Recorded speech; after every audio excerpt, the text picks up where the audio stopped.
Thank you so much, Madam Chair and Troy Carter and all of my colleagues from the Congressional Black Caucus, the conscience of Congress.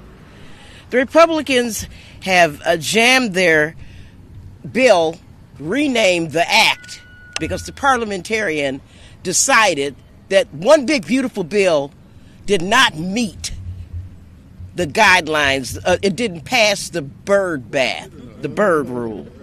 Even the parliamentarian realizes that this nomenclature is inappropriate for this big ugly bill. I'm a member of the Ways and Means Committee, so I want to talk to you about the math and the budget gimmicks that they have used to sell this to their caucus and to buoy the lies that they have been telling the public. First of all, this bill came back from the United States Senate with $4 trillion worth of debt equaling zero. I don't know how I'm going to explain that to my great-grandchildren. When I try to teach them math, I don't know how I'm going to do it. But they've somehow been able to convince their caucus so far that $4 trillion worth of debt is equal to zero, so that they can meet the budgetary requirements of this budget resolution. I tell you, while they're killing Sesame Street and Big Bird, because all of us and our children who were taught through Sesame Street know better than this, that this math just don't work. This bill will add trillions of dollars to the deficit. As a matter of fact, over the past, I would say, since the beginning of this century, the debt has primarily occurred because of unpaid for tax cuts. Not because we have spent money on taking care of our people, but because of unpaid for tax cuts. So, while many of the committee members that you see here on the Energy and Commerce Committee that dealt with Medicaid, on the and also energy credits, you saw people on the Education Committee deal with their mark. Our committee, the Ways and Means Committee, was told to, instead of cutting, they have asked us to add $4.5 trillion to the debt. And boy, I'm telling you, Republicans met their mark and turned the American people into their mark. Instead of using the trifecta, the House, the presidency, and the Senate to lift up not only low-income workers, but middle-class Americans, Republicans chose to prop up the wealthy. And despite the lies that they have told you, the distribution tables prove it, that the majority of these dollars go to the most wealthy. I'll reiterate some of the numbers, but I'll just tell you 60%, 66, 2/3 of the benefit of the tax cuts will go to the top 20%. How many of y'all in the top 20%? All right, we're not going to wait for you to raise your hands because we're not going to get any. None of these people are in the top 20%. And as Mr. Carter pointed out, that the top 1/10%, not 1%, 1/10% gets a $309,000 tax break, while people making under $50,000 get, drum roll, $247. And I'm telling you, Republicans have panicked. They've thrown in stuff like no tax on tips. Of course, you'll still be paying FICA. You will be paying tax on those tips.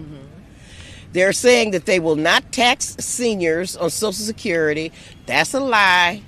You're going to get taxed on Social Security if you earn more than a certain amount. All they're doing is putting a little temporary supplement in to fool you.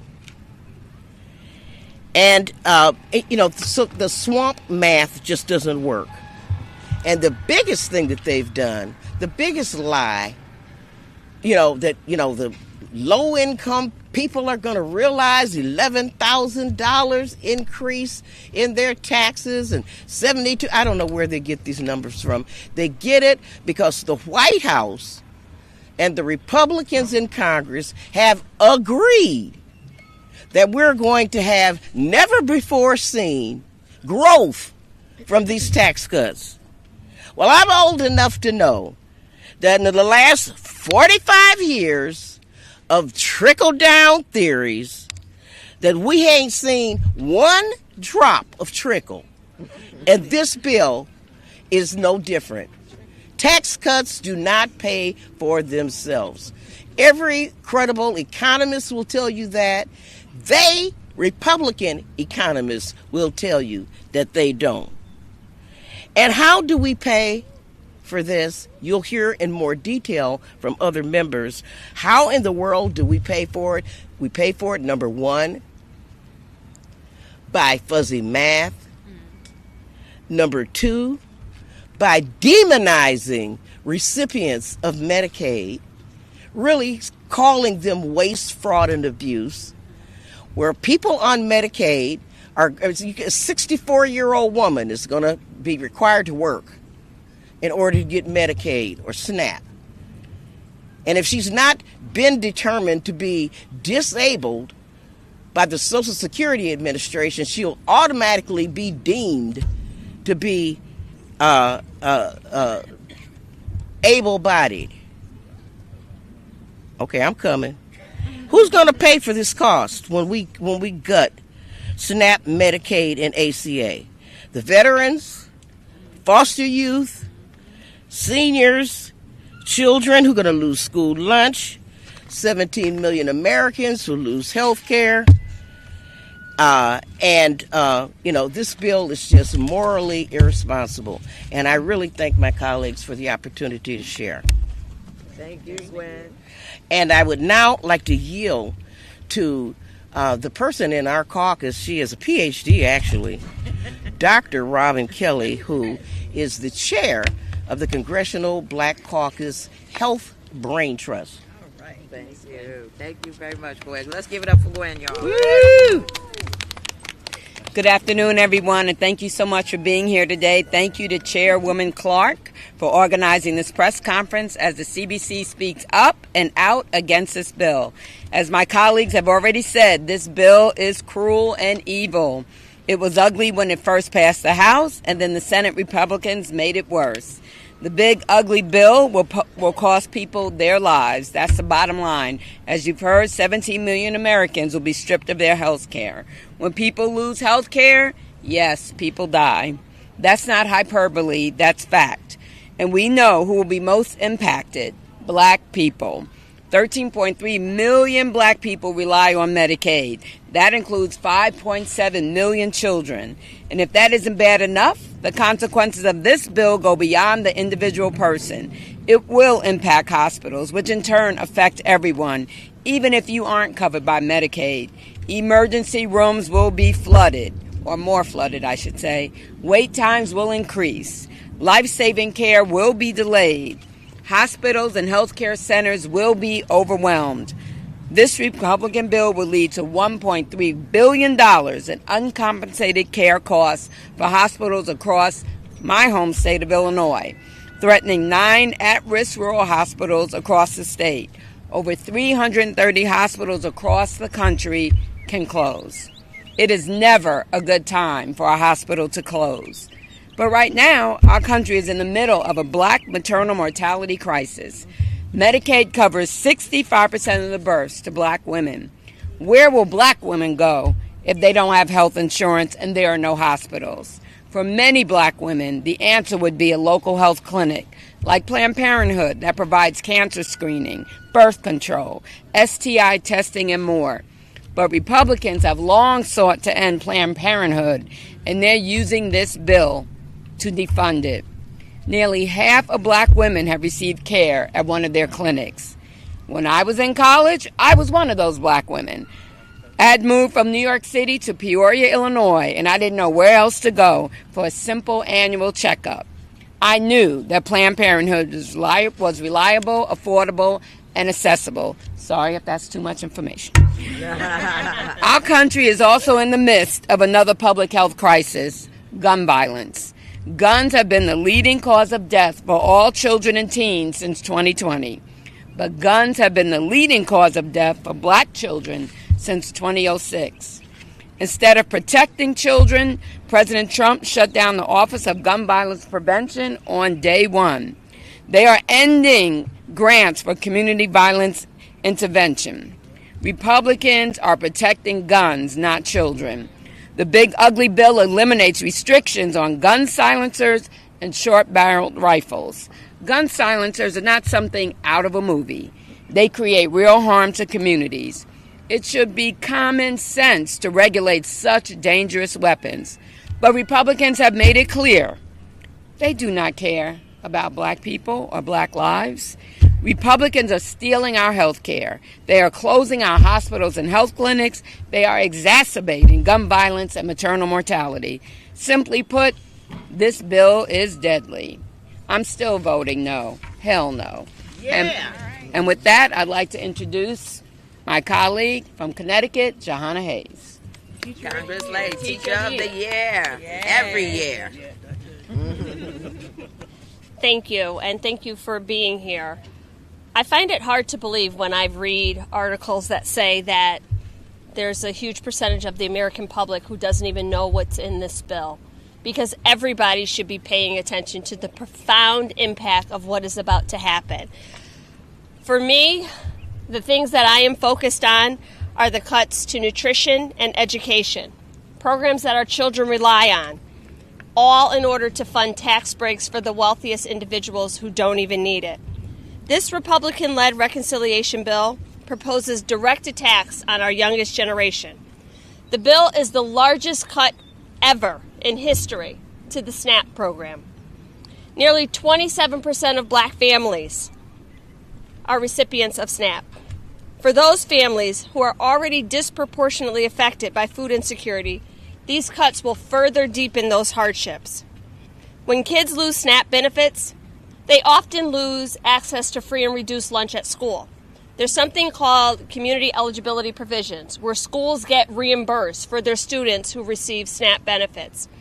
So when they lose food at home, they're also losing food at school. This is going to hurt our most vulnerable students and the ones who need it most. Beyond nutrition, this bill targets education. Oh wait, before I even move to education, there's a provision in this bill that is so incredibly cruel. One of my colleagues referred to this as trickle-down cruelty yesterday. So for families who have children, the age of a minor child went from 18 to 9 in the House version and 14 in the Senate version.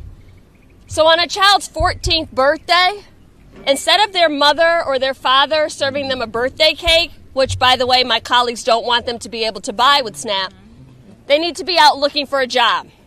They need to be out finding alternative employment to add to the 1, 2, sometimes 3 jobs they already have because they're about to lose their SNAP benefits. It's beyond cruel. This bill also targets education. I am a teacher. That is what brought me to Congress. And the proposed cuts to the Department of Education would have prevented someone like me from pursuing a higher education and going to school. About 60% of black students rely on Pell Grants. This bill makes it harder for students to access Pell Grants, makes student loans more restrictive. It even eliminates Parent Plus loans and Graduate Plus loans. This is particularly concerning for black students and families who historically rely on these loans to put their kids through college. Yes, we all believe in career and technical education. We all believe that we need a skilled labor force. But we also know that in our poorest communities, we have students, black students, who are extremely bright, and they want to go to college. They want to pursue degrees and go back and help their communities. The changes in this bill would limit access to higher education and professional careers, like nurses, engineers, doctors, dentists, and even teachers. perpetuating cycles of economic disadvantage in our most vulnerable communities. We do not need to make this choice. We can afford to feed children in the United States of America, and even more, we can afford to educate children in the United States of America. These policies are intended to take food out of the mouths of children, to strip away their educational opportunities and reward billionaires. Hungry kids don't learn. It's that simple. The two go hand in hand. You can't be a good teacher without worrying about what's in a kid's belly. You can't only focus on their brain without focusing on their belly. Imagine a child hungry and unable to learn. Now imagine that same child with a brilliant mind who just needs a shot, who just needs the adults in power to move the obstacles that could make their dreams a reality. Republicans are not just cutting budgets, they're cutting futures. They're cutting off the right of every child in this nation to dream big. They're cutting off the rights of black children to achieve their highest aspirations. This bill is an act of malice. I reject this irresponsible legislation. I will vote no because I will never use my voice, my vote, or my privilege right now of serving in Congress to hurt children. We have a moral responsibility to ensure that every child has access to nutritious food and a high-quality education. And if you think this doesn't affect you, wait 5 minutes. Your neighbors, your friends, your communities, your families will be decimated by the effects of this reckless, irresponsible piece of legislation. In this country, no child, no senior, no veteran, no person who works every day should go to bed hungry. And in this Congress, we have the ability to make sure that that does not happen. So stick around. I don't know how long this is going to take. I don't know if we're going to be here for the 4th of July, for Labor Day, for Thanksgiving, but I'll stay as long as it takes because I will not put a card in that machine and vote to take food out of the mouths of hungry children. Thank you. Thank you. Ms. Kamlager-Dove.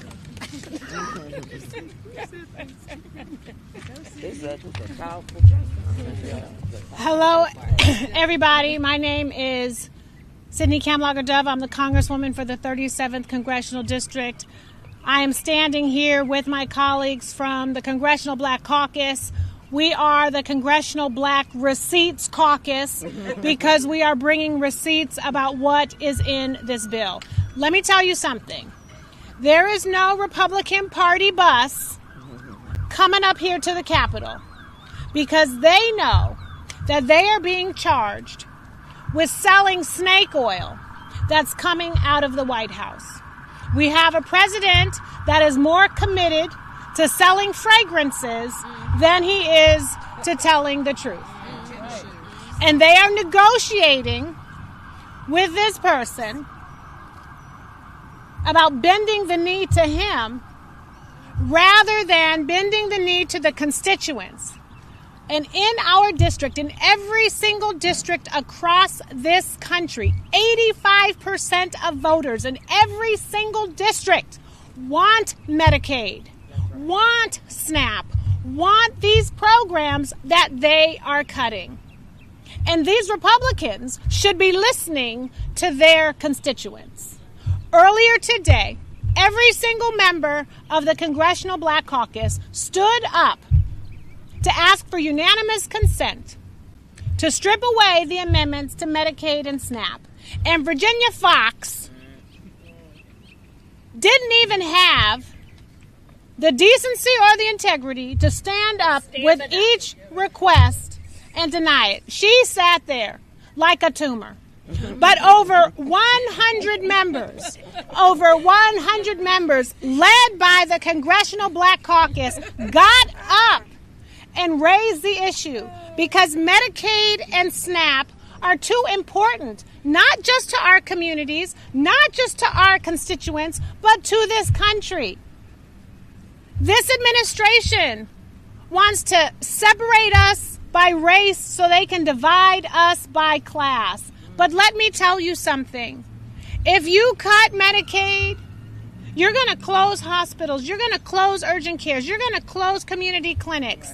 And folks, even if they get sick, when they get sick, they are going to show up to those places. And if they are open, it's going to cost everyone who doesn't have Medicaid more. Yeah. And if they do close, they are going to find their way to an emergency room near you and drive up your costs. So why don't we recognize that we're all connected? I'm going to tell you something. This administration is lying when they tell you they have a provision that says no tax on tips, no tax on overtime, no tax on Social Security. Let me tell you something. It's not about zero taxes. It's a minor deduction. And I've been up for many long hours, so I'm a little fuzzy. But what I can tell you is his math is equally fuzzy. And it is so fuzzy and complicated that working folks who rely on tips, who rely on overtime, might only end up taking an additional $10 home. How is $10 going to help you? It's not, especially when the richest of the rich are getting tax breaks of up to $300,000. I had an amendment that say, if you really care about the working people, then make this tax cut permanent rather than temporary, only for the time that you're in office, Donald Trump. Yeah. But Republicans don't want to support that.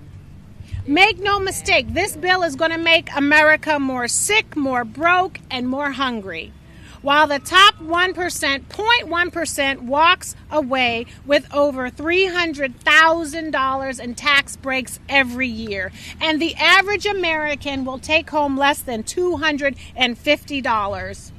And $250 doesn't mean shit to somebody on a tight budget trying to decide how much of the utility bill can they pay, if they can pay all of the rent and buy all of the food and get the diapers and the incidentals and the emergencies that crop up.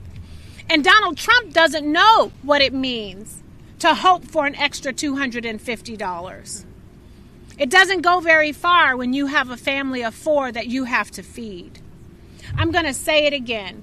Over 85% of voters in every single district want Medicaid, want SNAP.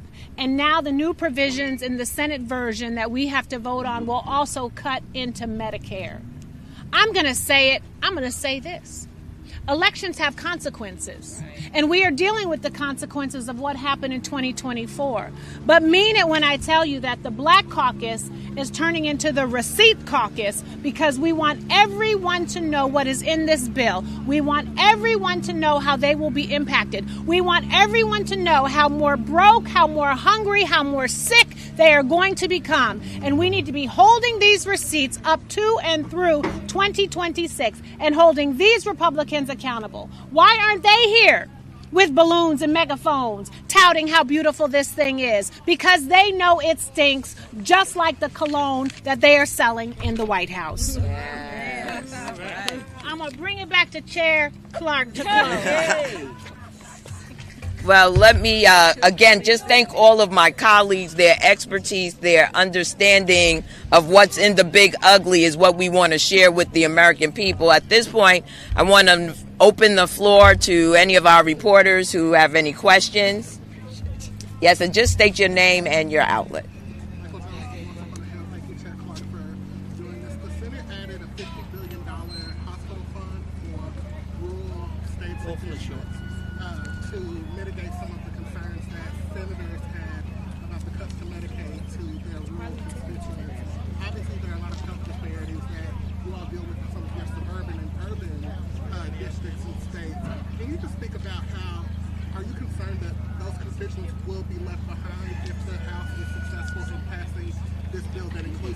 Well, this is a very dangerous bill. Yeah, they're going to try to sweeten the pot with all kinds of gimmicks. At the end of the day, rural, suburban, urban, all of our healthcare institutions are at peril under this bill. Mm-hmm. And remember this. Oh, okay. Hold on. $50 million to address. $50 billion. $50 billion is still woefully short. When you talk about rural hospitals throughout the country, I will give you my home state as a test case. When I was in the state Senate, we expanded Medicaid. We instantly started opening rural hospitals. People started getting on the rolls. The same will be true in reverse. That $50 billion will not even scratch the surface throughout our entire country. It is nothing more than window dressing and used to allure and to entice those voters those members of the Senate who had the courage for a moment to stand up. They've been thrown a little piece of red meat to sell out the rest of the country. It will not do the job. People will still die. Hospitals will still close. Any more questions? Yeah. Yes. Can you comment on, I saw the CBC did the Congo line, led the Congo line. We did a conscience line. I hear you. So are you going to do is there anything else you can do to delay this? Was that pretty much it under the rules of the House? We'll never stop. First of all, we will continue to protest what is taking place under the Trump administration. We will do everything within our power, within the procedures of the floor, to make sure that the American people are educated, informed, and understand where this harm is coming from. Our colleagues on the other side of the aisle, as Congresswoman Kamala Dove has said, have been lying through their teeth to make sure that they can benefit the billionaire class in America. At the end of the day, the vast majority of Americans will be devastated if this bill were to pass. But also, can I Hold on say, one moment. Joanna Hayes. they're their own problem. We good. We've all voted. We're here. We're doing what we have to do. We got a procedural amendment, an easy vote. This isn't even the hard vote. That's been open for 103 minutes because they can't get their members to vote to add an amendment about debate. So the question, I guess, needs to be directed at them. They can't even, if this bill is as beautiful as you say it is, if you have a mandate and an assignment, then turn it in. We here. All these members have come back. Every Democrat is on record having voted. Tally, Democrats, 212. We're here. I don't understand how in between votes, they lose 20, 30 members and then have to rally them back. So we understand the assignment and we're here doing what we have to do. They're their own problem right now. What else? Let me try. I'm going to say this.